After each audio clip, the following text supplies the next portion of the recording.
Ada banyak cerita yang belum terungkap pasca gempa dan tsunami melanda Aceh 15 tahun silam.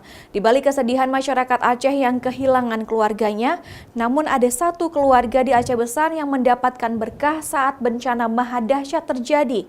Karena tepat tanggal 26 Desember 2004 lalu, putra bungsu mereka lahir dengan selamat di atas puncak gunung saat mereka berhasil menyelamatkan diri dari terjangan ombak dahsyat setinggi 10 meter. Berikut kisahnya. Tanggal 26 Desember 2019 menjadi kado terindah bagi Muhammad Rijal karena diberikan kesempatan lahir dengan selamat saat bencana gempa dan tsunami melanda Aceh 15 tahun lalu.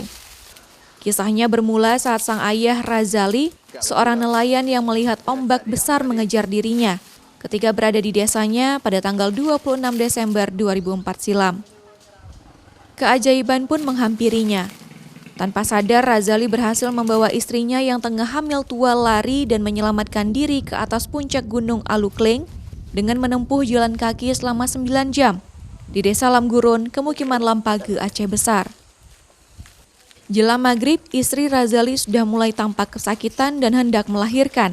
Kala itu usia kandungannya sudah memasuki 9 bulan. Tanpa persiapan dan bantuan medis, seketika lahirlah putra bungsu mereka di atas puncak gunung tersebut. Meski hanya berbalut kain jendela sisa tsunami, namun bayi mungil itu mampu bertahan di tengah dinginnya cuaca hutan, serta sering dikejutkan dengan gempa susulan yang terus terjadi.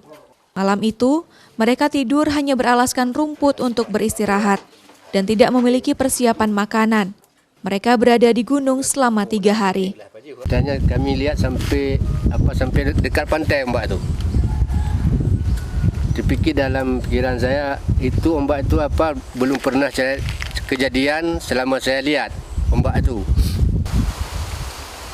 Pas kira-kira 15 meter itu naik. Ya kan? Baru sampai ombak di kaki itu. Setelah lahir berapa lama di hutan itu masih Pak? Lebih kurang 3 hari 3 malam. Kini, bayi mungil itu sudah beranjak remaja. Muhammad Rijal ini lahir dengan kuasa Tuhan karena mampu bertahan saat bencana maha dahsyat terjadi. Hingga menelan ratusan ribu korban jiwa. Kini dia tumbuh di tengah-tengah keluarga yang cukup sederhana. Kesehariannya hanya bersekolah dan mengaji di salah satu pesantren yang letaknya tak jauh dari rumah. Rijal juga termasuk salah satu siswa berprestasi di sekolahnya, seperti menjadi anggota Paskibraka dan beberapa kali menjuarai lomba pidato. Rijal juga menjadi salah satu anggota zikir di desanya. Rijal baru mengetahui kalau dia lahir di atas gunung dan tanpa bantuan medis ketika sudah mulai beranjak remaja. Rijal bersyukur bisa lahir ke dunia ini dengan selamat, meski kala itu ratusan ribu masyarakat Aceh tewas tersapu ombak dahsyat. Sekarang umur hampir 15 tahun. Mulai dari awal tsunami hampir 15 tahun. Hari Kamis ini masih 15. Biasanya kalau nggak ada kegiatan di rumah, kedaya, kadang bantu-bantu di situ lagi bangun musola juga. Itu sih nggak pernah cerita. Pas tahu tahun 2011 atau 2012. Ya kayak biasa, alhamdulillah. Pas lahir gunung bisa selamat.